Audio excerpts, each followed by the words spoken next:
The coffee pot slipped from Mira's hand and shattered the moment the doors of the diner swung open with too much force. Every head turned, not because of the broken glass, but because of who had just walked in. 6 figures in dark coats stepped inside, like they owned the air itself. The tallest of them, a woman with sharp eyes and sharper words, looked at the mess on the floor and laughed before Mira could even reach for a towel. "Careful," the woman said, her voice dripping with amusement. "Don't want you breaking anything else in that uniform. It already looks like it's been through a war." The group laughed together, loud and careless, the kind of laughter that came from people who had never once worried about rent or torn sleeves or double shifts. Mira felt her face burn, but she said nothing. She had learned long ago that silence was safer than pride. She knelt down, gathering the broken shards with her bare hands, careful not to let her sleeve ride up. She always wore long sleeves, even in summer, even when the diner's old air conditioning gave up and the kitchen turned into a furnace.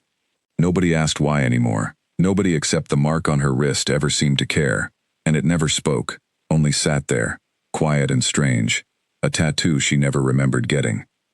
"Table for 6, a man said, snapping his fingers like she was a dog that needed a command. "And do try to keep the dishes intact this time." Priya, the only other waitress on shift, shot Mira a look of sympathy from across the room. She mouthed the word ignore, but Mira had already stopped listening to the insults. She was more focused on not cutting her fingers on the broken glass. "Yes, sir," she said quietly, standing and forcing a smile that did not reach her eyes. "Right this way." She led them to the corner booth, the one with the cracked vinyl seat that Colin, the diner's owner, kept promising to replace. The group settled in, still laughing among themselves about something Mira could not hear, and she retreated to the counter to grab menus, grateful for even a few seconds away from their stares. "You all right?" Priya whispered, refilling a napkin dispenser beside her. "I'm fine," Mira said, though her hands were still trembling slightly. "Rich people passing through. They'll be gone in an hour." "They don't look like normal rich people," Priya said, glancing toward the booth. "Look how they're sitting, like soldiers. And that guy by the door hasn't blinked once." Mira followed her gaze. Priya was right. One of the men, taller than the others, stood near the entrance instead of sitting, his posture rigid, his eyes scanning the diner like he was cataloging every exit, every face, every possible danger. It was unsettling in a way Mira could not quite explain, like watching a wolf pretend to be a house cat. She grabbed the menus and walked back over, keeping her eyes low. "Can I start you off with something to drink?" she asked, her voice steady despite the unease crawling up her spine. "Water," the woman from before said without looking up. "In a clean glass, if that's possible here." Mira nodded and turned to leave, but a low voice stopped her. "Wait." It was the man standing by the door, the one who had not spoken until now. His voice was quiet, but it carried a weight that made the entire booth go silent. Mira turned back, confused, and found his eyes fixed not on her face, but on her wrist. Her sleeve had slipped up while she balanced the tray, just an inch, just enough to expose the edge of her tattoo, before she yanked it back down. "Sorry," she said quickly, tugging the fabric over her skin. "Was that in your way?" The man did not answer right away. He was still staring at her wrist, even though it was covered now, his expression unreadable, his jaw tight, like he had just seen something impossible. "Dorian," the woman in the booth said sharply. "What are you doing?" Dorian blinked, seeming to catch himself, and straightened up. "Nothing," he said, though his voice had lost its earlier calm. "Apologies. I thought I recognized something." "Recognized what?" the woman pressed, curious now. "A waitress's wrist?" A few of the others chuckled, but Dorian did not laugh with them. His eyes flicked toward Mira one more time before he looked away entirely, his jaw locked tight, his hands curling slightly at his sides. Mira did not understand what had just happened, but she felt it in her chest, a strange pull, like the air in the room had shifted. She excused herself quickly and walked back toward the kitchen, her heart pounding harder than it should have for something so small. "What was that about?" Priya asked, following her behind the counter. "I don't know," Mira admitted. "He looked at my wrist like he saw a ghost." "Your wrist?" Priya frowned. "You mean your tattoo?" Mira nodded slowly, glancing down at the sleeve covering her skin. She had never told anyone the full truth about the mark. Not even Priya, who was the closest thing she had to a friend in this town. She did not know the truth herself. All she knew was that it had been there for as long as she could remember. Dark lines curling into a shape she had never been able to identify. Something between a crown and a flame. Elegant and strange. Definitely not something she had chosen or paid for. The foster home she grew up in had no answers either. The woman who ran it told her once that Mira had arrived as an infant already marked, already carrying the design on her skin, like it had been placed there before she could even speak. No parents ever came looking. No records ever explained it. She had simply grown up believing it was some kind of birthmark. Unusual, but meaningless. Something to hide so people would stop asking questions she could not answer. But the way that man had looked at her, it did not feel meaningless at all. She shook the thought away and grabbed the water pitcher, forcing herself back into the rhythm of the shift. She had bills to pay and a shift to finish, and whatever strange reaction a stranger had to her tattoo was not going to change either of those things. When she returned to the booth, the group had shifted their attention back to their conversation, the woman recounting some story about a business deal gone wrong, the others nodding along in practiced agreement. Mira filled their glasses quietly, trying to remain invisible, but she could feel Dorian's eyes on her again, careful and searching, even as he pretended to listen to the conversation around him. "You're new to this town," a younger man at the table said suddenly, addressing Mira directly for the first time. He had a smug grin and an expensive watch that caught the light every time he moved his hand. "I don't recognize you from the last time we passed through." "I've been here about a year," Mira said simply, setting his glass down. "A year," he repeated, amused. "And you're happy working here, in this uniform, in this place?" "It pays the bills," she said evenly, refusing to let his tone get under her skin. "That's a low bar," he said, smirking at the others, who chuckled along with him. Mira said nothing. She had heard worse from worse people, and she was not about to let a group of bored travelers ruin what was left of her shift. "Leave her alone, Callum," the woman said, though there was no real bite behind the words, more amusement than actual correction. "She's just doing her job. I'm simply asking questions," Callum said innocently, though his grin suggested otherwise. Mira turned to leave, eager to put distance between herself and the table, when a hand caught her wrist. Not roughly, but firm enough to stop her mid-step. She turned to see Dorian standing beside her, his grip gentle but insistent, his eyes locked onto hers with an intensity that made her breath catch. "Where did you get this?"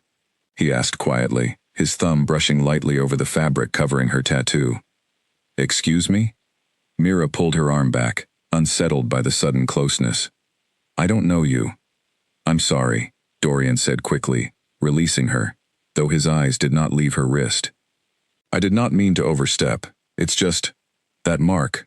Where did it come from?"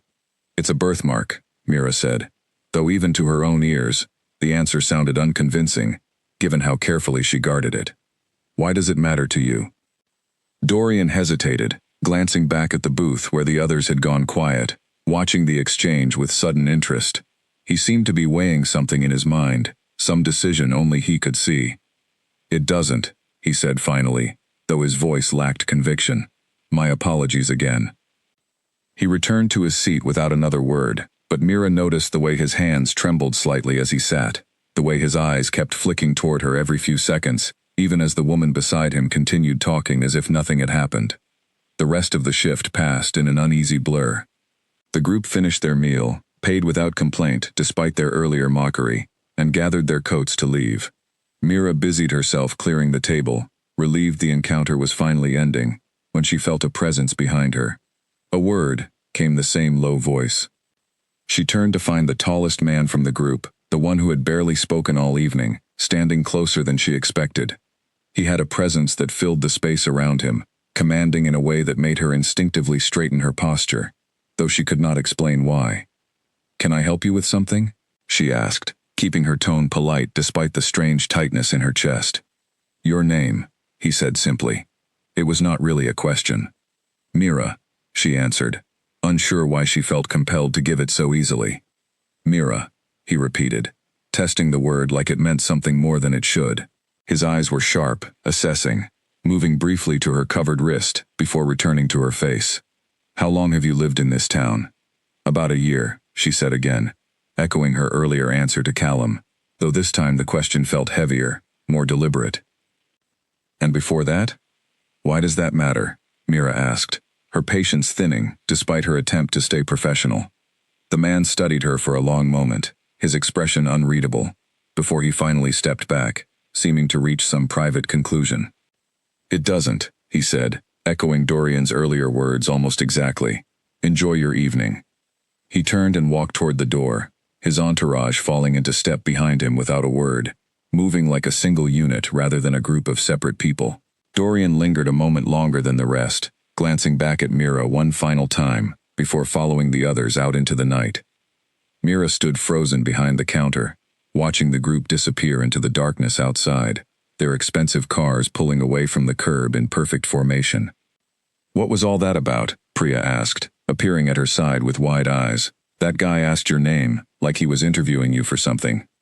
I don't know, Mira admitted, rubbing her wrist absently through the fabric of her sleeve. But I don't think I want to see them again. She had no way of knowing, standing there in the empty diner with the smell of spilled coffee still lingering in the air, that the strangers she had just served were about to change everything she thought she knew about herself. The tattoo she had hidden her entire life, the one she had been told meant nothing, had just been recognized by someone who clearly believed it meant everything. And somewhere across town, in a hotel suite far more expensive than anything the town usually saw, Dorian was already pulling out his phone, his hands still trembling as he prepared to make a call that would set everything in motion. Dorian's phone rang only once before the call connected. Tell me you have a good reason for calling this late, said the voice on the other end, sharp and impatient, even through the static. I need the old registry, Dorian said, pacing the length of his hotel room, his coat still on, his mind still replaying the moment he had seen that mark on the waitress's wrist. The one from before the purge, the bloodline records. There was a pause on the line, long enough that Dorian wondered if the call had dropped. Those files were sealed 20 years ago. Why would you need them tonight? Because I just saw something I haven't seen since I was a boy, Dorian said, his voice dropping lower even though he was alone in the room. A mark. On a girl working in a diner in the middle of nowhere. A tattoo can be copied, Dorian. People get ideas from old photographs, from rumors, from nothing at all. Not this one, Dorian said firmly. I watched my own mother wear that mark until the day she died, protecting the queen. I know what it looks like better than anyone alive. This was not a copy. Another pause, heavier this time. You're saying the girl might be connected to the missing heir. I'm saying I need to know for certain before I say anything else, Dorian replied. Get me the registry, tonight, if you can. He ended the call and sat down heavily on the edge of the bed, running a hand through his hair. 20 years he had served the royal court, first as a soldier, then as the Alpha King's most trusted beta, and in all that time, he had never once expected to see that particular mark again, outside of old photographs, locked away in vaults nobody dared open. A knock at his door pulled him from his thoughts. He opened it to find Kane standing in the hallway, arms crossed, his expression unreadable as always. You've been quiet since the diner, Kane said, stepping inside without waiting for an invitation. That's unusual for you. I have a lot on my mind, Dorian admitted. The waitress, Kane said, not phrasing it as a question. You asked about her name. You touched her wrist. That is not standard behavior, even for you. Dorian exhaled slowly, deciding there was no point delaying what needed to be said. Do you remember the stories about the Luna Queen's daughter? The one everyone assumed died in the attack that took her mother's life? Kane's expression shifted slightly, the first crack of genuine reaction Dorian had seen from him all evening. That was 2 decades ago. The child was never found. Everyone accepted long ago that she did not survive. What if she did? Dorian asked. What if she was hidden somewhere safe, somewhere no one would think to look, and grew up with no memory of who she really is? You're basing this on a tattoo, Kane said, though his tone had lost some of its earlier certainty. I'm basing this on a tattoo that should not exist unless it was placed there by someone who knew exactly what it meant, Dorian said. That mark was reserved for the royal bloodline alone. It was not decorative. It was a seal, tied to the Queen's own magic, meant to protect whoever carried it. I have seen it exactly once before tonight, on my own mother's wrist, before she died defending the Queen's family. Kane was silent for a long moment, his jaw tightening as he processed the weight of what Dorian was suggesting. If this is true, it changes everything. The territory has been unstable since the Queen's death. Factions have been circling for years, waiting for any excuse to challenge the throne's legitimacy. If a lost heir suddenly appears. I know what it means, Dorian interrupted quietly. That is why I need to be certain before anyone else finds out. And if you are wrong, Kane asked, if this girl is nothing more than a waitress with an unfortunate tattoo, and word spreads that we came sniffing around her life, what do you think that does to our standing? People will say we are chasing ghosts, grasping at old legends to distract from real problems. I am aware of the risk, Dorian said, but I am also aware of what happens if I am right and we do nothing. If she truly is the Queen's daughter, and someone else discovers it first, someone less careful than us, her life will be in danger the moment her identity becomes known. Kane paced toward the window, staring out at the quiet street below where the diner's lights had already gone dark for the night. You want to investigate her? Quietly, Dorian confirmed, without drawing attention. I need access to the old registry, birth records from the years surrounding the attack, anything that might connect her to the Queen's bloodline. And if you find nothing, then we walk away, and she never knows how close she came to a life she never asked for, Dorian said. Kane considered this for a long moment before finally nodding once, sharp and decisive. You have 3 days. Quietly, as you said. If this becomes public before we have proof, it puts everyone at risk, including her. Understood, Dorian said. Kane moved toward the door but paused before leaving, glancing back at Dorian with an expression that was harder to read than usual. You said the mark is tied to the Queen's own magic. If she truly carries it, would she have inherited abilities as well? It's possible, Dorian admitted, though if she grew up believing it was a birthmark, she likely has no idea how to access anything the mark might be protecting. Abilities like that do not simply announce themselves. They would need to be triggered, usually by extreme circumstances. Then let us hope we do not create those circumstances by digging where we should not, Kane said, before finally stepping out into the hallway, leaving Dorian alone with his thoughts once more. Dorian barely slept that night. By morning, a courier arrived at his hotel room with a sealed envelope, delivered by a contact he trusted completely, someone who had access to records most people did not even know existed. He tore it open carefully, spreading the contents across the small desk in his room. The registry was old, the paper yellowed with age, listing names and dates in careful handwriting that had clearly been done by hand rather than any modern system. He scanned through pages of births recorded in the months surrounding the attack, looking for any entry that might connect to Mira, any note about a child being relocated, hidden, or placed under a different identity. Most of the pages offered nothing useful, ordinary births with ordinary names, families that had no connection to the royal court at all. But near the bottom of the third page, a single entry caught his eye, and his breath caught in his throat. The entry had no name listed, only a date that matched the week of the attack, and a note scrawled in the margin that read simply, relocated for protection, mark applied, memory unaltered. Beneath it, a small symbol had been drawn, faded with age, but unmistakable, the same shape that lived on Mira's wrist. Dorian sat back slowly, his heart pounding. If this entry was genuine, it meant someone within the royal court had deliberately hidden the Queen's daughter after the attack, choosing not to erase her memories entirely, but simply to relocate her somewhere safe, likely believing it was too risky to attempt anything more invasive to a child so young. It also meant that whoever had made this decision had never come forward, not even after the child was presumed dead for 20 years, which raised troubling questions about who else might know the truth, and why they had stayed silent. He needed more information, and there was only one place he could think to find it. The old palace archives, sealed since the attack, contained records that had never been digitized, protected by wards that only a handful of people still living could bypass. Getting access without drawing attention would not be simple, but Dorian had already decided he was not willing to leave this thread unpulled. Meanwhile, across town, Mira had no idea any of this was happening. She woke that morning feeling unusually restless, the strange encounter from the previous night lingering in her mind despite her best efforts to dismiss it. She dressed for her shift, tugging her sleeves down as always, and made her way to the diner, telling herself the strangers were simply passing through and would soon be forgotten. But as she stepped outside her small apartment, she noticed a car parked across the street that had not been there the day before, and though she could not see anyone inside it clearly, she felt a distinct sense of being watched, a feeling she could not shake no matter how quickly she walked toward the bus stop.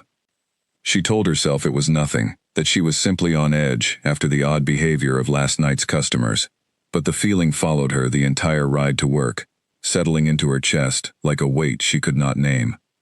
At the diner, Priya greeted her with a curious look. "You look like you didn't sleep." "I didn't, really," Mira admitted, tying her apron on. "Kept thinking about those people from last night." "The intense one who asked your name," Priya guessed. "All of them," Mira said. Something about the whole group felt off, like they weren't just passing through for the food. Priya shrugged, though her expression suggested she agreed. "Well, they're gone now. Table's already been cleaned and reset. Try not to think about it." Mira nodded, though the unease refused to fade entirely, sitting quietly in the back of her mind throughout the shift, like a warning she did not yet know how to read. She had no way of knowing that less than a mile away, in a quiet room filled with old papers and fading ink, a man who had once served her mother was piecing together the truth of exactly who she was, one careful page at a time, moving closer to a discovery that would upend everything she believed about her own life. The bell above the diner door rang just as Mira was locking up for the night, and her stomach dropped when she saw who was standing on the other side of the glass. Dorian. He stood alone this time. No entourage, no expensive coats trailing behind him. Just him, and the quiet street, lit by a single flickering lamppost. Mira hesitated before unlocking the door again, every instinct telling her to walk away instead. "I'm sorry to catch you so late," Dorian said as she opened the door partway, keeping the chain latched. "I only need a few minutes." "We're closed," Mira said, though her voice lacked conviction. "And I don't really know you." "You're right," Dorian said. "You don't. My name is Dorian. I work for someone important, and I promise you, I am not here to cause trouble." "That's exactly what someone who's about to cause trouble would say," Mira replied, though a small nervous laugh escaped her despite herself. Dorian allowed himself a brief smile, the tension in his shoulders easing slightly. "Fair point. Look, I only want to ask you a few questions. About your past, about your family." Mira's grip tightened on the door. "Why do you care about my family?" "Because of the mark on your wrist," Dorian said simply. "I recognized it last night, and I have not been able to stop thinking about it since." Mira glanced down instinctively at her covered wrist, unease coiling in her chest. "It's just a birthmark." "It's not," Dorian said gently. "I know it's not, because I've seen it before, a very long time ago, on someone very important to me. I promise you, I mean you no harm. I only want to understand where it came from, and I think you might want answers too." Something in his tone, careful and sincere despite the strangeness of the request, made Mira pause. She had spent her entire life wondering about the mark, about her parents, about why nobody had ever come looking for her. The temptation to finally hear an answer, even from a stranger, was harder to resist than she expected. She unlatched the chain and stepped outside, locking the door behind her, before crossing her arms against the evening chill. "5 minutes," she said. "That's all you get." Dorian nodded gratefully. "Can you tell me anything about where you grew up? Your earliest memories?" "I grew up in a foster home a few towns over," Mira said cautiously. "I don't remember my parents. I was told I arrived as an infant. No records, no family contact, nothing. The woman who ran the home said I already had the mark when I came to her, and she never knew where it came from either." "Do you know her name? The woman who ran the home?" "Greta," Mira said. "She passed away a few years ago. I haven't had much reason to think about any of this since." Dorian absorbed this information carefully, his expression thoughtful. "Do you know how old you were when you arrived at the home?" "An infant, from what she told me. A few months old, maybe less.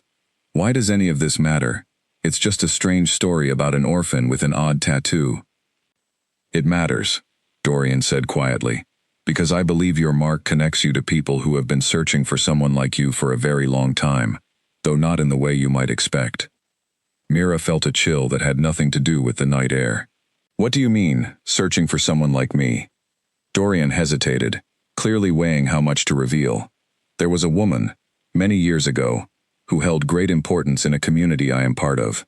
She had a daughter, who was believed to have died during an attack on her family, when the child was only a few months old. The mark you carry matches something specific to that woman's bloodline, something that should not exist anywhere else. Mira stared at him, waiting for the punchline, for some indication that this was an elaborate joke, but his expression remained deadly serious. You're saying you think I'm this woman's daughter? I'm saying it's possible, Dorian said carefully. I am not certain yet. That is why I came to ask you these questions, rather than making any assumptions. This is insane, Mira said, though her voice wavered slightly. I'm a waitress. I live in a one-bedroom apartment with a leaking faucet. I don't have some secret royal bloodline. I understand how impossible this must sound, Dorian said. But the mark on your wrist is not something ordinary people carry. If you truly have no family, no explanation for how you received it, then I believe it is worth understanding why. Mira wrapped her arms tighter around herself, torn between wanting to dismiss everything he was saying and the small, persistent voice inside her that had always wondered why nobody had ever come looking for her, why she had grown up with no answers at all. Even if what you're saying is true, what does it change? I don't know anything about this world you're talking about. I don't even know what community you mean. Dorian studied her for a moment, before answering carefully. There are things about the world that most people never see, Mira.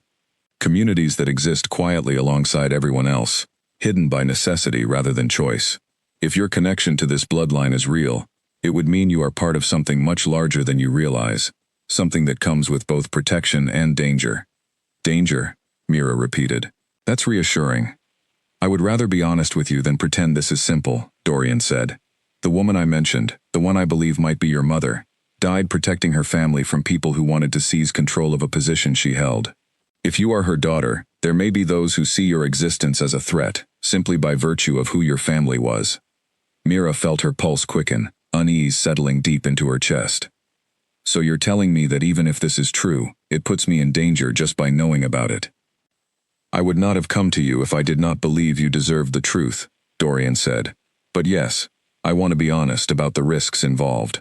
That is why I am asking you to keep this conversation private for now, until I can confirm things properly. Mira was quiet for a long moment, processing everything he had said, the weight of 2 decades of unanswered questions, suddenly pressing down on her all at once. How would you even confirm something like this? There are records, Dorian said, old documents from the time of the attack. I have already found one entry that seems to match your situation, though I need more to be certain. I was hoping you might be willing to provide something small, a strand of hair perhaps, or a similar sample, that could be compared against records we still hold from the family in question. You want to test my DNA, Mira said slowly. In a manner of speaking, yes, Dorian admitted. I understand. If that feels invasive, I only ask because I believe the truth matters, both for your sake and for reasons much larger than either of us. Mira considered this for a long moment, glancing back at the darkened diner behind her, thinking about the quiet, uneventful life she had built for herself, the life that suddenly felt fragile in the face of everything Dorian was suggesting. Part of her wanted to walk away, to tell him this was absurd and she wanted nothing to do with whatever strange world he came from. But another part of her, quieter but persistent, wanted answers she had wondered about for as long as she could remember. Fine, she said finally. But if this turns out to be nothing, I want you to leave me alone afterward. No more questions. No more strangers watching me from parked cars. Dorian's expression flickered with something like guilt. You noticed the car. Of course I noticed the car, Mira said. I'm not stupid. That was not meant to frighten you, Dorian said. I only wanted to ensure you were safe while I looked into things quietly. Well, it didn't feel safe, Mira said. It felt like being followed. I apologize, Dorian said sincerely. It will not happen again without your knowledge. Mira reached up and pulled a single strand of hair loose, handing it to him carefully, feeling strangely detached from her own actions as she did so. There. Now what? Now I compare it against the records I have access to, Dorian said, tucking the strand carefully into a small envelope he produced from his coat pocket. It will take a few days. I will find a way to contact you once I know more. And if it's a match? Mira asked. What happens then? Dorian hesitated, clearly uncertain how to answer honestly. Then your life changes in ways I cannot fully predict. But I promise you, whatever happens, I will do everything I can to make sure you are protected. Mira nodded slowly, though the promise did little to ease the tight knot of anxiety sitting in her chest. She watched him walk away into the darkness, the envelope containing her hair tucked safely into his coat, and wondered, not for the first time that night, whether she had just made a terrible mistake or finally taken the first step toward understanding who she really was. She did not sleep well that night, her mind circling endlessly around questions she had buried for years, questions about parents she never knew, about a mark she had always been told meant nothing, about a mother who might have died protecting a life Mira never even knew existed. Somewhere across town, Dorian sat awake in his hotel room as well, carefully preparing the sample for testing, aware that whatever the results revealed, there would be no simple way to undo the conversation he had just had, no way to put things back exactly as they were, before he had recognized that mark in a rundown diner, on an otherwise unremarkable evening. The glass in Kane's hand cracked from the pressure of his grip the moment Dorian said the word confirmed. Say that again, Kane said, setting the glass down carefully, before the crack could spread further. The sample matches, Dorian said, standing across the room with a folder of results in his hands, his voice steady, despite the enormity of what he was delivering. Mira's blood carries markers consistent with the royal bloodline. Not a partial match. A direct one, consistent with a parent and child relationship. Kane stared at him for a long moment, his expression unreadable, though the tightness around his eyes betrayed the storm of thoughts running through his mind. You are certain there is no error, no contamination, no possibility this was manipulated. I ran it through 2 separate labs, using contacts outside the usual channels to avoid any leaks, Dorian said. Both came back identical. Mira is the daughter of the woman we believe died 20 years ago. She is the missing heir. Kane turned away, walking toward the window of his hotel suite, staring out at the quiet street below, where, unbeknownst to either of them, life continued in blissful ignorance of the conversation taking place above it. 20 years, he said quietly. 20 years of believing that bloodline was extinguished, of building a fragile peace around that assumption. And now you tell me she has been serving coffee in a diner this entire time. She had no idea, Dorian said. She grew up believing she was simply an orphan, with an unusual birthmark. Whoever relocated her after the attack chose not to erase her memories entirely, but they also chose never to tell her the truth. Which means someone within our own ranks made that decision, and has stayed silent for 2 decades, Kane said, his voice hardening. Someone who knew the heir survived, and chose to let the rest of us believe otherwise. That is a possibility I have been considering as well, Dorian admitted, though finding out who exactly orchestrated her relocation will take more time than confirming her identity. Kane was quiet for a long moment, his jaw tight, his eyes distant as he processed the full weight of the revelation. If this becomes known, the factions that have spent the last 20 years jockeying for control of the throne will not simply accept her existence peacefully. Some will see her as a threat to positions they have spent years securing. Others may see an opportunity to use her, to control her, to place her in power as a puppet while they pull the strings behind her. I have already considered that risk, Dorian said. That is why I have kept this contained to only the 2 of us so far. It will not stay contained, Kane said grimly. Word travels faster than either of us would like, especially among those who have informants everywhere. We need to move carefully, but we also need to move quickly, before someone else discovers what we already know. What do you suggest? Dorian asked. Kane was silent for a moment, considering the question carefully. We need to speak with her directly. Not with vague questions and hair samples, but with the full truth. She deserves to understand exactly what she is walking into, and we need to understand exactly how she intends to respond, because her choice affects far more than her own life. She may refuse, Dorian said. She has built a quiet life here. Asking her to abandon that for a role she never wanted, surrounded by danger she never asked for, is asking a great deal. I understand that, Kane said. But if she refuses, we still need contingencies in place to protect her, because whether she accepts her heritage or not, the danger to her life remains the same. Anyone seeking to eliminate a threat to their position will not care whether she wants the throne or not. They will only care that she exists. Dorian nodded slowly, the reality of the situation settling heavily over both of them. I will arrange to speak with her again. Carefully, this time, with you present, so she understands the full scope of what we are asking. Kane's expression shifted slightly, something almost like guilt flickering across his features before he masked it again. I owe her an apology as well. I dismissed her the moment I met her, treated her as insignificant simply because of her uniform, her job, her circumstances. If she truly is the heir, I have already failed her once by underestimating her before I knew the truth. You were not wrong to be cautious, Dorian said. False claims to the throne have caused chaos before. Your skepticism was reasonable, given what we knew at the time. Reasonable or not, it was still unkind, Kane said. And unkindness has a way of following people, regardless of intention. Before Dorian could respond, a sharp knock echoed at the door, followed by the voice of one of Kane's guards, tense and urgent. Sir, we have a situation. Someone has been asking questions around town about the diner staff, specifically about the new waitress. Kane's expression hardened instantly. Who? We are still working to confirm, but the description matches known associates of Felix Marrow, the guard said. The ones who have been pushing for territorial control since the succession crisis began. Dorian's face paled slightly. Felix has informants everywhere. If he has even a suspicion about Mira's identity, he will move quickly to either eliminate the threat or attempt to control her before we can intervene. Then we no longer have the luxury of a careful, measured approach, Kane said, already moving toward the door. We need to speak with her tonight. Before anyone else gets to her first.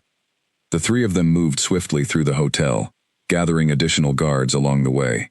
Kane's expression grim and focused as they made their way toward the small apartment complex where Mira lived, the address obtained through Dorian's earlier investigation. Meanwhile, unaware of the storm gathering around her, Mira sat in her apartment finishing a quiet dinner alone, her thoughts still tangled around the conversation she'd had with Dorian days earlier. She had expected to hear from him sooner, and the silence had left her anxious, wondering whether the whole encounter had been some strange, elaborate scheme, or whether the results of whatever test he had run had simply come back negative, leaving him with nothing more to say to her. A knock at her door startled her from her thoughts. She glanced at the clock, noting how late it was, and felt a familiar unease creep back into her chest as she approached the door cautiously. She called, not yet opening the locks. It's Dorian, came the familiar voice from the other side. I need to speak with you. It's important, and I would not be here this late if it could wait until morning. Mira hesitated, her hand hovering over the deadbolt, before finally unlocking the door and opening it, to find not just Dorian, but two other figures standing behind him, one of whom she recognized immediately as the tall, imposing man from the diner who had asked for her name that first night. What's going on? She asked, her voice wavering slightly as she took in the tense expressions on all three faces.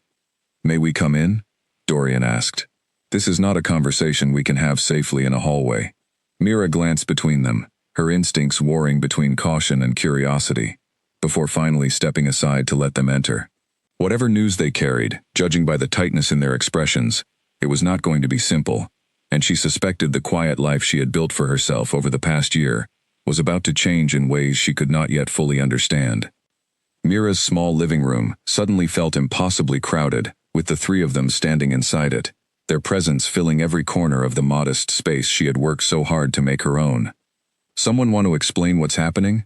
She asked, crossing her arms tightly, though her voice betrayed more nerves than she intended. Kane stepped forward first, his usual composure firmly in place despite the urgency that had brought them here. My name is Kane. I believe we met briefly at the diner, though I did not properly introduce myself at the time. I remember, Mira said cautiously. You asked my name like you were expecting a specific answer.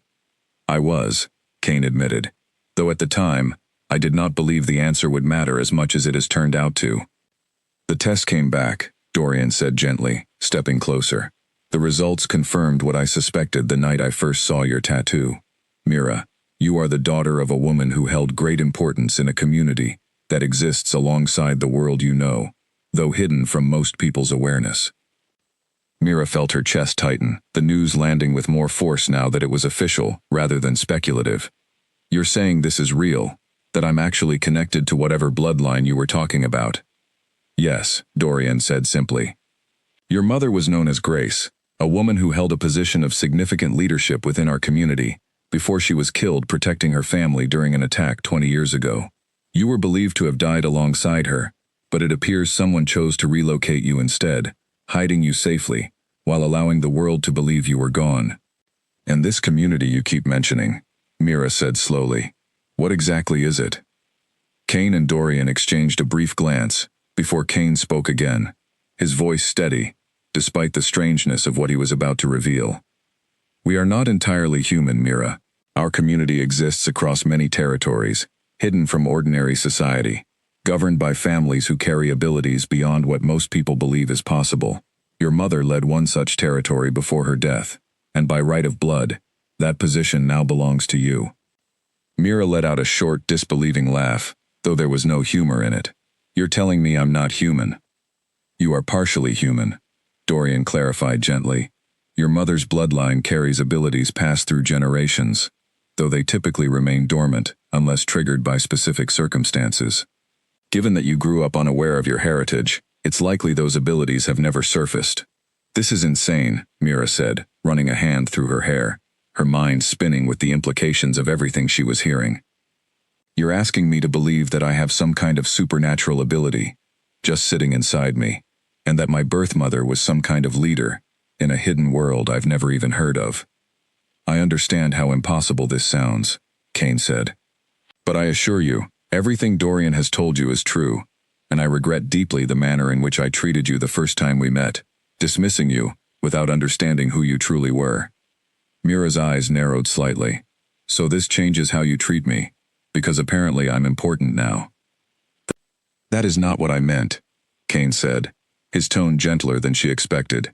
I was unkind regardless of your identity, and that was wrong of me, whether you carried royal blood or not. Learning the truth about who you are only makes my earlier behavior feel more shameful, not less. Mira studied him for a long moment, surprised by the sincerity in his voice, before turning her attention back to the larger, more pressing concern. Even if all of this is true, why does it matter right now? Why show up at my door this late, looking like something terrible just happened? Dorian's expression tightened, because word of your possible identity may already be spreading among factions who see your existence as either a threat or an opportunity. There are groups who have spent the past 20 years positioning themselves for control, believing the rightful heir was gone forever. If they learn you are alive, some will move to eliminate you before you can claim any position. Others may try to use you, controlling you through manipulation or coercion to serve their own ambitions. Mira felt a cold weight settle in her stomach. So you're saying my life might be in danger, just because of who my mother was? Yes, Kane said bluntly, refusing to soften the truth even though it was difficult to hear. That is exactly what we are saying, which is why we came tonight, rather than waiting until morning. Mira sank slowly onto the arm of her worn couch, her legs suddenly unsteady beneath her. This is a lot to process. We understand, Dorian said gently, and we are not asking you to make any decisions about your future tonight. We only need you to understand the danger you may be facing, so we can take steps to protect you, while you decide what you want to do. What are my options? Mira asked quietly, looking up at them both. You could choose to step into your mother's role, claiming your birthright, and the protection and responsibility that comes with it, Kane said. Or you could choose to remain hidden, relocated once again to somewhere safer, living a quiet life away from the dangers of our world entirely. And if I choose to hide, would that actually work? Or would people still come looking for me? Dorian hesitated, before answering honestly. It's difficult to say for certain. If Felix Marrow and his associates already suspect your identity, hiding may only delay the danger, rather than eliminate it entirely.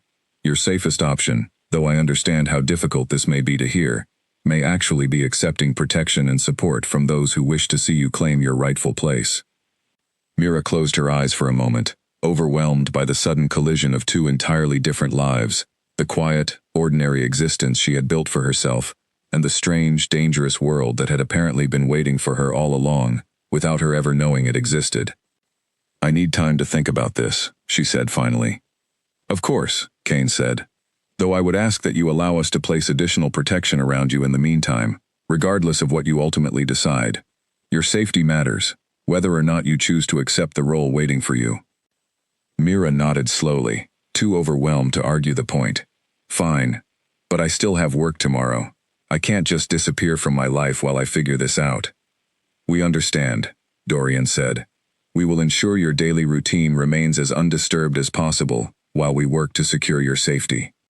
As the conversation wound down, Kane's phone buzzed sharply in his pocket, and his expression darkened as he read the message that appeared on the screen. "We need to leave," he said abruptly, his earlier composure replaced by sudden urgency. "What's wrong?" Dorian asked. "Confirmed sightings of Felix's people near this building," Kane said, already moving toward the window to check the street below. "They know where she lives." Mira's heart pounded as she watched both men shift instantly into a state of alert readiness, their earlier calm replaced by sharp, focused tension. "What does that mean?" she asked, though some part of her already suspected the answer. "It means we may not have as much time to decide as we hoped," Kane said grimly, turning back to face her, his expression hard and serious. "Gather anything essential. We need to move you somewhere safer, immediately." Mira's hands trembled as she reached for her coat, the reality of everything she had just learned crashing down around her all at once. Whatever quiet, uneventful life she had built for herself over the past year, it was clear now that it had already ended the moment Dorian recognized the mark on her wrist, and there was no going back to the way things had been before. The lights in the hallway went dark the second Mira stepped out of her apartment, and every instinct in her body screamed that something was terribly wrong. "Stay behind me," Kane said sharply, his earlier calm entirely gone, replaced by a coiled readiness that radiated from every part of him. Dorian moved quickly to the other side of her, positioning himself protectively as they made their way toward the stairwell instead of the elevator. "What's happening?" Mira whispered, her pulse hammering in her ears. "They cut the power," Dorian said quietly. "That is not a coincidence." They reached the stairwell door, and Kane pushed it open cautiously, scanning the dim space before waving them forward. The three of them moved quickly down the concrete steps, footsteps echoing louder than Mira would have liked in the tense silence.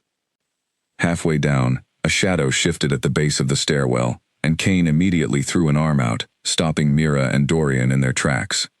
"We know you're here," a voice called from below, calm and almost amused. "There's no need to make this complicated." "Felix," Dorian muttered under his breath. A man stepped into view at the bottom of the stairwell, dressed casually, almost unremarkably, though his posture carried the same coiled tension Mira had noticed in Kane and Dorian earlier. Two others flanked him, equally calm, equally unsettling in their quiet confidence. "You have no business here," Kane said, his voice hard and commanding. "Step aside." "I have every business here," Felix replied smoothly. "A missing heir suddenly reappearing after 20 years is very much my business, especially when certain parties seem intent on keeping her existence quiet, rather than announcing it properly to the territories who deserve to know. Her existence is not a political bargaining chip," Kane said. "She is a person, and she deserves the chance to understand her own life before anyone drags her into your schemes." "How touching," Felix said, though his tone remained light, almost mocking. "Unfortunately, I cannot simply take your word that she poses no threat to arrangements that have taken years to stabilize. Surely you understand my position." "Your position does not give you the right to threaten her," Dorian said sharply. "Threaten is such an ugly word," Felix said, taking a slow step forward. "I merely wish to speak with her directly. Surely that is reasonable, given how much this concerns her." "You will not go near her," Kane said, stepping fully in front of Mira now, his voice low and dangerous, in a way that made the hair on her arms stand up. Felix sighed, almost theatrically, before glancing at the men beside him. "I had hoped this could be handled civilly." What happened next unfolded faster than Mira could fully process. Felix's companions moved suddenly, closing the distance in the stairwell with startling speed, and Kane surged forward to meet them, his movements sharp and controlled, more like a trained soldier than anything Mira had ever witnessed in her ordinary life. Dorian pulled her back instinctively, positioning his body between her and the chaos unfolding just feet away. The confrontation was fast and disciplined, more a contest of skill and speed than anything wild or reckless. But the intensity of it still left Mira's heart pounding painfully in her chest. She pressed herself against the stairwell wall, gripping Dorian's arm tightly as he worked to shield her from the scene playing out before them. One of Felix's men broke free from the confrontation and lunged toward Mira directly, clearly intending to grab her, while Kane and Dorian were occupied. Dorian moved to intercept, but he was a fraction too slow, and the man's hand closed around Mira's wrist, the exact spot where her tattoo lay hidden beneath her sleeve. Something inside her ignited the instant his fingers made contact. A surge of warmth exploded outward from her wrist, spreading rapidly through her entire body, and before she even understood what was happening, a burst of energy rippled outward from her palm, throwing the man backward several feet, where he landed hard against the stairwell railing, stunned and disoriented. Mira stared down at her own hand in shock, her breath coming in ragged gasps, the warmth still tingling beneath her skin like static electricity refusing to fully dissipate. "What was that?" she whispered, staring at Dorian with wide, frightened eyes. "That," Dorian said, equally stunned, "was exactly what I told you might happen, though I did not expect it to surface quite so soon." Felix, who had paused his confrontation with Kane just long enough to witness the display, straightened slowly, an unreadable expression crossing his face. "Well," he said quietly, "that certainly answers one question, doesn't it?" "Leave," Kane said, his voice low and dangerous, positioning himself once again between Felix and Mira. "Now." Felix studied Mira for a long moment, something calculating behind his eyes that made her skin crawl, before finally stepping back, motioning for his companions to retreat as well. "This is far from over," he said calmly, "but I can see tonight is not the night for further discussion." He disappeared into the shadows of the lower stairwell, along with his men, leaving the three of them standing in tense silence, the adrenaline of the encounter still coursing visibly through all of them. "Are you hurt?" Dorian asked immediately, turning his full attention to Mira. "I don't think so," she said shakily, still staring at her own hand as though it belonged to a stranger. "What just happened to me?" "Your abilities," Kane said, moving closer now that the immediate danger had passed. "They activated in response to a direct threat. It appears the mark on your wrist was protecting more than we realized." "I don't understand any of this," Mira said, her voice trembling despite her best efforts to steady it. "An hour ago, I was just trying to figure out what to have for dinner. Now people I've never met are trying to grab me in a stairwell, and apparently I can throw someone across a room with my bare hands." "I know this is overwhelming," Dorian said gently, "but you handled that far better than most people would have, especially without any training or preparation." "We need to move you somewhere secure immediately," Kane said, his tone brooking no argument. "Felix will not simply walk away after tonight. If anything, this confirms exactly what he suspected, and he will move more aggressively now that he has seen proof of your abilities." Mira nodded numbly, allowing herself to be guided the rest of the way down the stairwell and out into a waiting vehicle, her mind still reeling from the events of the past several minutes.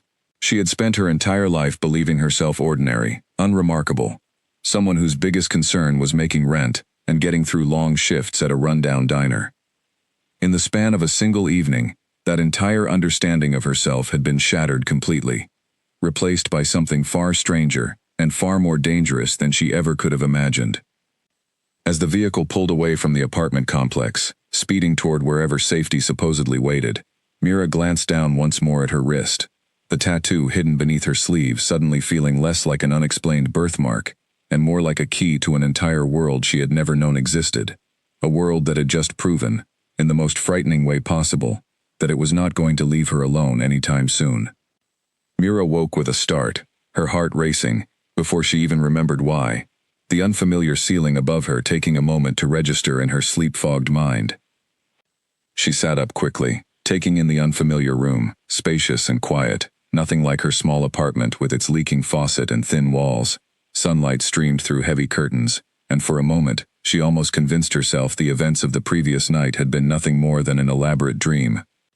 Then she noticed her wrist, still tingling faintly beneath the sleeve of her borrowed pajamas, and the memory of the stairwell, the surge of energy, the stranger thrown backward by a force she had summoned from somewhere inside herself, came rushing back all at once.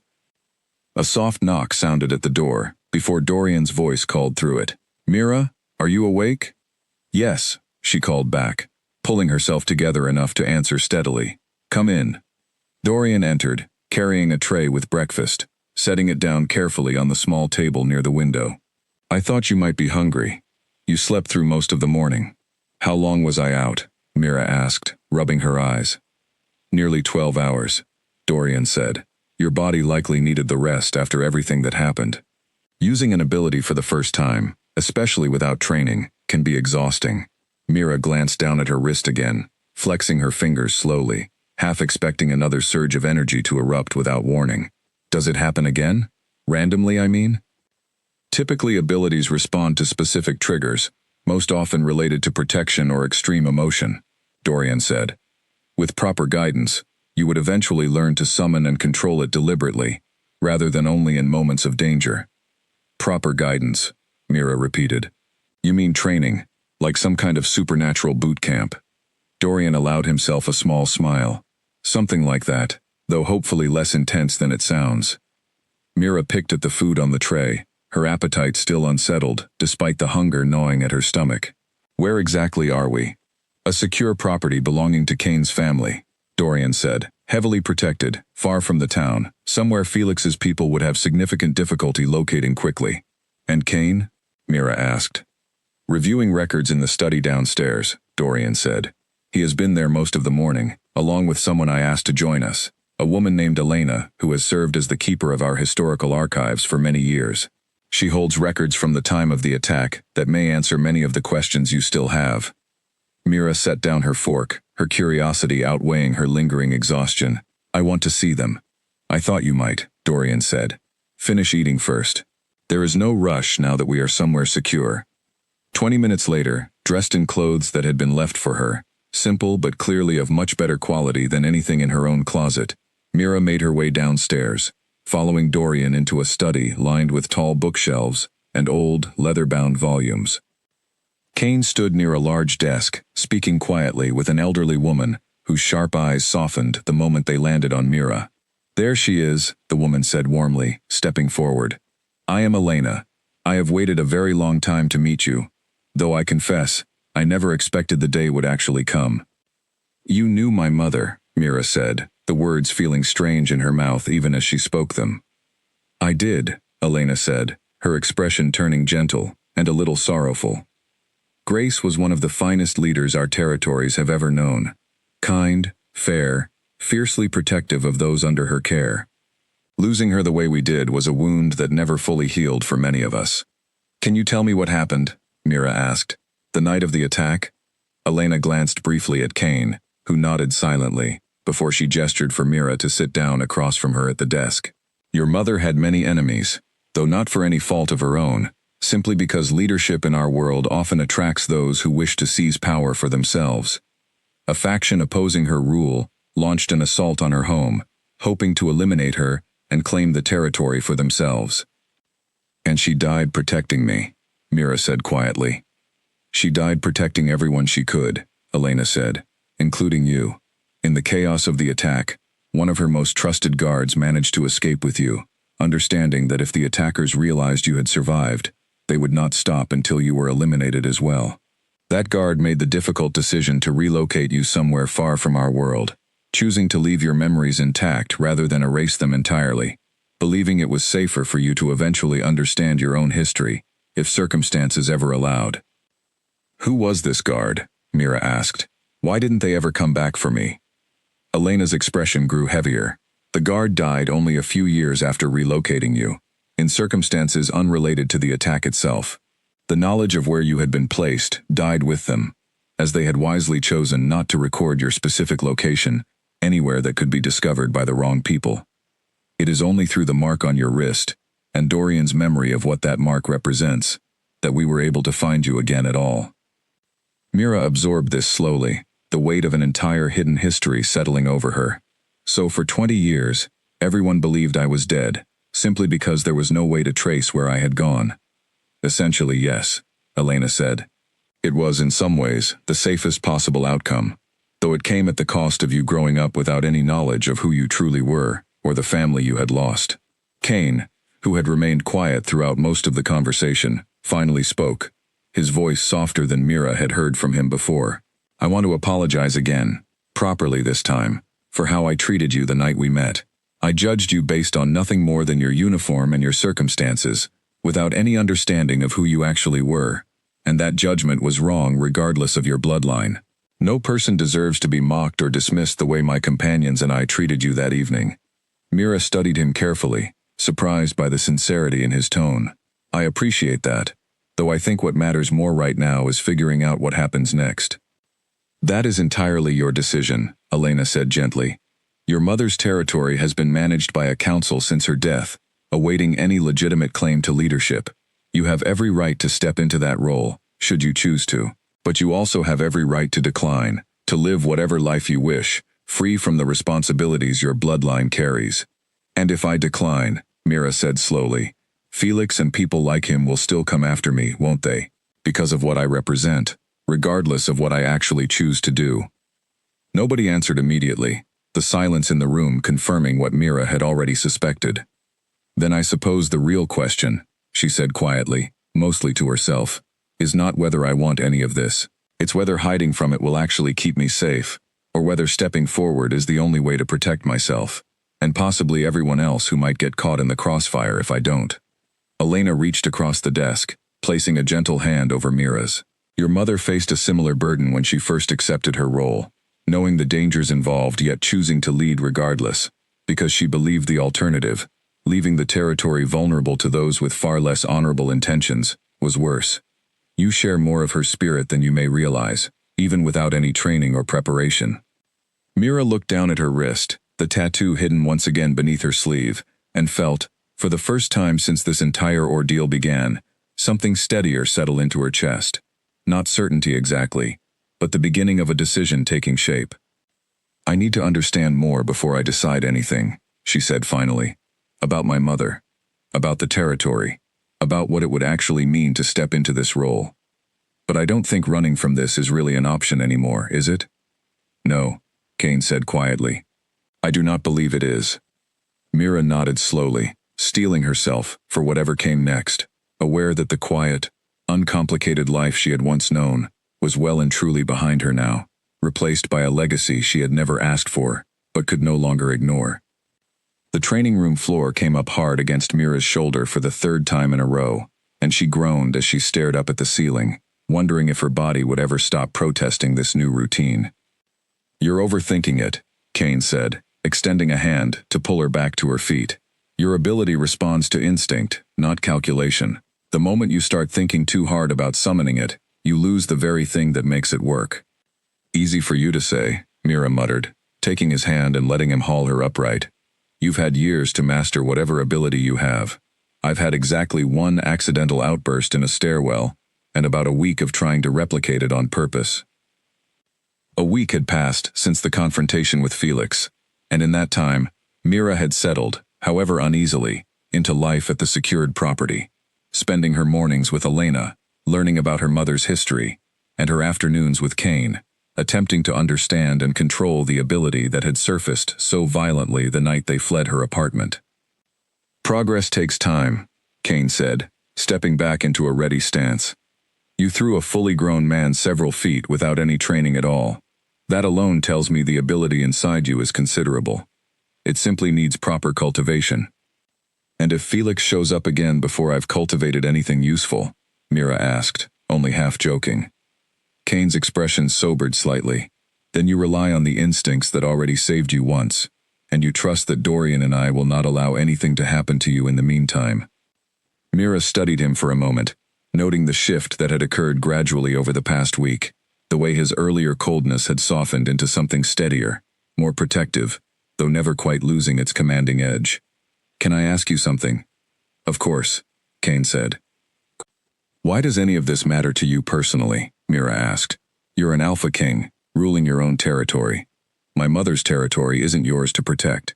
Why get involved at all, beyond whatever political stability it might bring you?"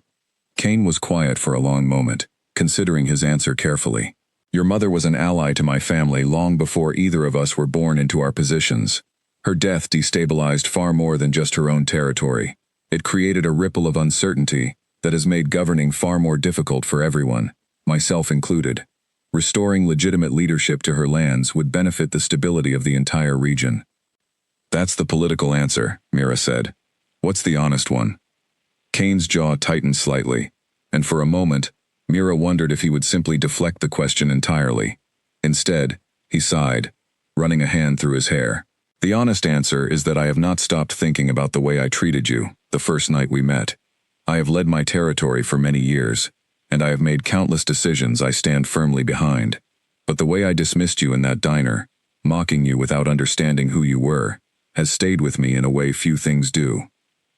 I suppose, beyond the political considerations, I simply want to make amends, and I have found myself invested in your well-being, beyond what politics alone would explain. Mira felt an unexpected warmth spread through her chest at his admission, though she was careful not to let it show too plainly. I appreciate that, though I think we're past the point where an apology alone would cover it. I am aware, Kane said, a small, rare smile tugging at the corner of his mouth, which is why I intend to keep showing up, training with you, protecting you, until you tell me otherwise. Their moment was interrupted by Dorian entering the training room, his expression tense enough that both Mira and Kane immediately straightened, sensing trouble. What is it? Kane asked. Felix has gone public, Dorian said grimly. Word has spread throughout several territories that the missing heir may have resurfaced. He is framing it as information the council deliberately hid from the people, painting himself as someone concerned with transparency, rather than someone who nearly had her taken from a stairwell a week ago. Mira felt her stomach drop. So now everyone knows. Not everyone, Dorian clarified, but enough that the situation has escalated significantly. Territories that had settled into a fragile peace over the past 20 years are now questioning the legitimacy of their current leadership, wondering whether a true heir returning changes the balance of power they have grown accustomed to. What does this mean for me? Mira asked. It means hiding is no longer a viable option, even if you wanted it to be, Kane said grimly. Felix has ensured that your existence is now known, at least in whispers, throughout several influential circles. Remaining silent now would only allow him to control the narrative, painting you however serves his interests best. So what do I do? Mira asked, looking between the two of them. You have a choice to make, and you need to make it soon, Dorian said gently. You can step forward publicly, claiming your birthright and asserting your own voice in how your story is told. Or you can continue hiding, allowing Felix and others to shape the narrative in your absence, which carries its own significant risks. Mira closed her eyes for a moment, the weight of the decision pressing down on her heavily. She thought of her mother, a woman she had never known, but who had apparently led with fairness and courage, protecting her people, even at the cost of her own life. She thought of the quiet, uncomplicated existence she had built for herself before any of this began, the diner shifts, the small apartment, the simple predictability of a life with no supernatural complications.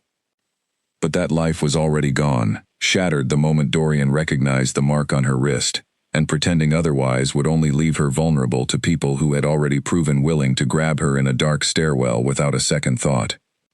I want to claim it, she said finally, opening her eyes and meeting Kane's steady gaze. My mother's territory, my birthright, all of it.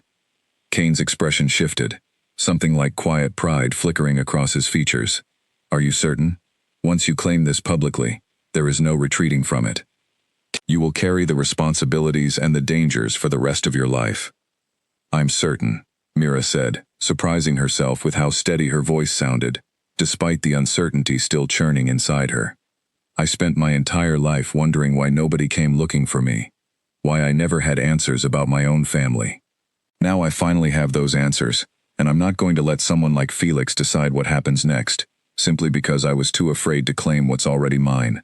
Dorian smiled, relief evident in his expression. Then we have significant preparations to make.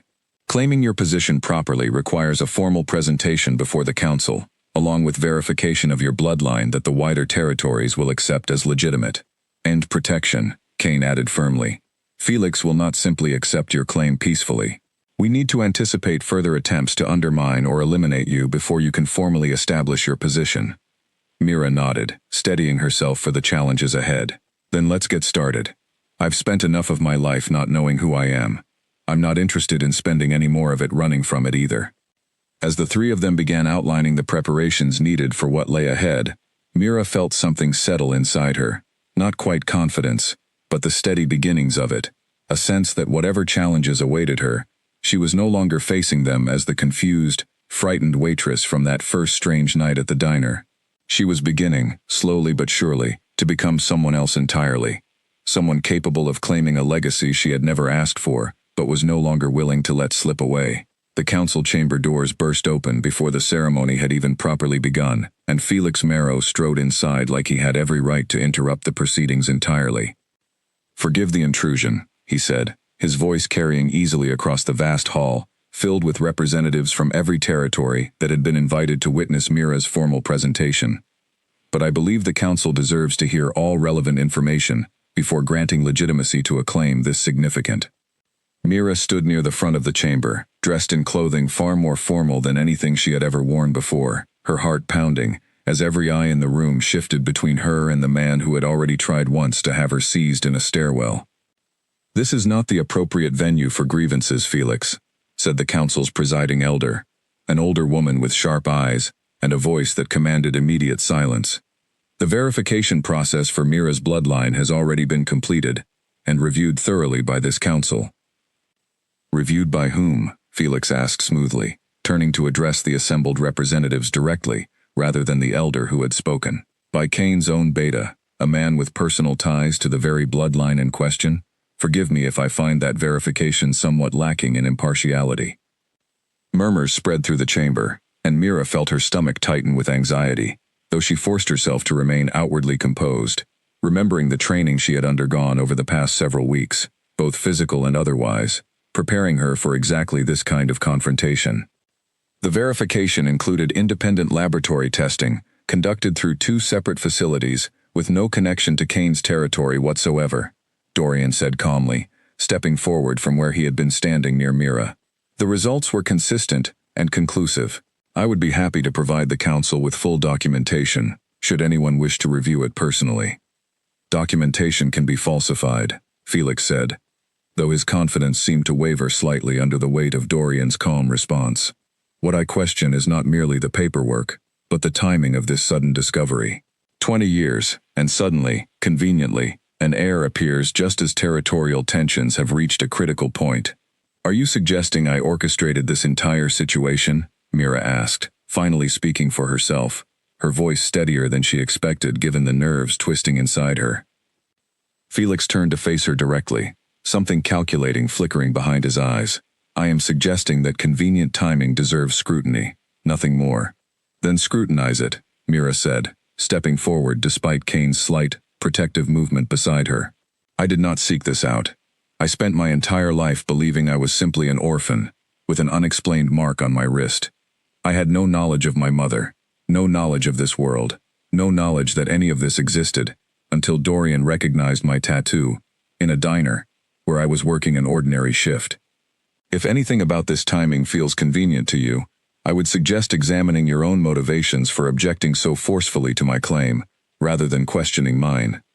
A ripple of murmurs spread through the chamber again, though this time the tone felt different, more contemplative than skeptical. Felix's expression tightened slightly, clearly having expected less resistance from someone he still viewed as an inexperienced outsider to this world. "Bold words," Felix said, "for someone who has held her position, or lack thereof, for barely a few weeks." "Bold words are all I have right now," Mira said evenly. "But I would rather speak plainly and honestly than hide behind manufactured doubts designed to protect whatever arrangement currently benefits you most." The presiding elder raised a hand, calling the chamber back to order. "Felix, your objections have been heard and will be noted in the official record. However, this council has already conducted its due diligence regarding Mira's claim, and nothing you have presented today constitutes new evidence warranting further delay." Felix's jaw tightened, clearly recognizing that the tide of the room had shifted against him. "Very well," he said, though his tone carried an edge of barely restrained frustration. "I withdraw my formal objection, but I would ask the council to remember that inexperience carries its own risks, regardless of bloodline legitimacy." "Noted," the elder said dryly, before gesturing for Felix to return to his seat among the observing representatives. As Felix retreated, Mira caught his eye briefly, and the look he gave her sent an unmistakable chill through her chest, a promise that this confrontation, however it had unfolded today, was far from the end of his efforts to undermine her. The ceremony continued despite the interruption, and Mira found herself standing before the assembled council, reciting words that Elena had helped her prepare over the past several days, formally accepting the responsibilities of her mother's territory, acknowledging the legacy she now carried forward. As she spoke, she felt the mark on her wrist grow warm beneath her sleeve, not painfully, but steadily, like something ancient, recognizing its rightful place, finally being restored after 2 decades of dormancy. When she finished, a hush fell over the chamber, before the presiding elder rose to her feet. By the authority of this council, and by the legitimate bloodline confirmed through thorough verification, we formally recognize Mira as the rightful heir to her mother's territory, entitled to all responsibilities, protections, and authorities that position carries. A wave of applause spread through the chamber, though Mira noticed several representatives remained notably silent, their expressions unreadable, likely allies of Felix or others who had benefited from the uncertainty of the past 20 years. As the ceremony concluded and the chamber began to empty, Cain approached her quietly, his expression carrying a mixture of pride and lingering concern. "You handled that far better than I expected, given how little warning we had of Felix's intentions."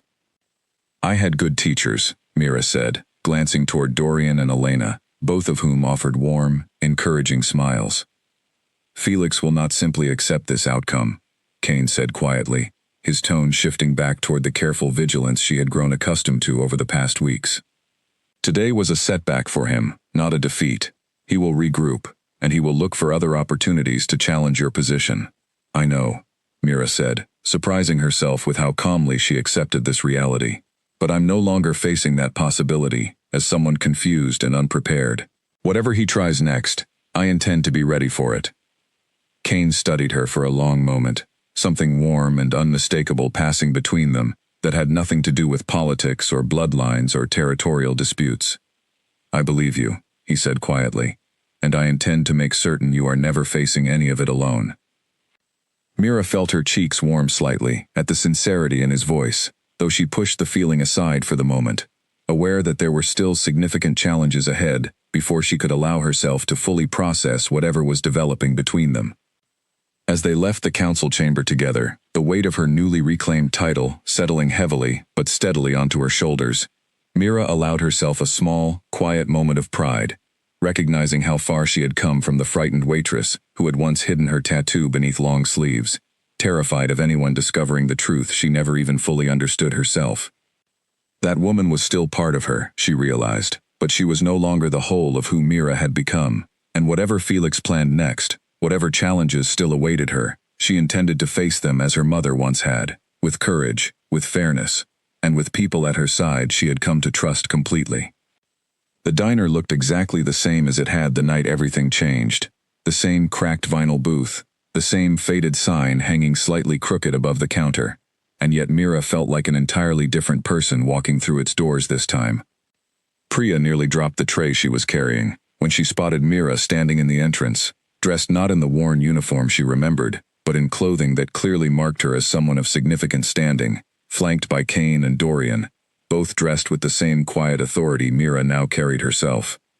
"Mira?" Priya asked, setting the tray down carefully. "What happened to you? Where have you been? I tried calling, but your number stopped working, and Colin said you just never came back for your shifts." "It's a long story," Mira said, offering her friend a warm smile. "But I promise I'll explain everything. I just needed to come back here first, before anything else." "Why here?" Priya asked, glancing curiously between Mira and the 2 men beside her. "Because this is where it all started," Mira said simply, "and I wanted to see it one more time, now that I understand everything that happened here." She walked slowly through the diner, memories washing over her with each step, the counter where she had spilled that fateful cup of coffee, the booth where Callum had mocked her uniform, the spot near the door where Dorian had first recognized the mark on her wrist. It felt strange to stand here now, fully aware of everything that mark represented, fully in control of the ability that had once terrified her in that dark stairwell weeks ago.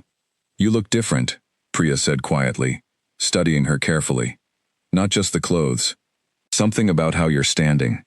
I feel different, Mira admitted. I found out who I really am. Priya. My birth mother, my family, everything I never had answers for growing up. It turns out I come from somewhere much bigger than I ever imagined. Bigger how?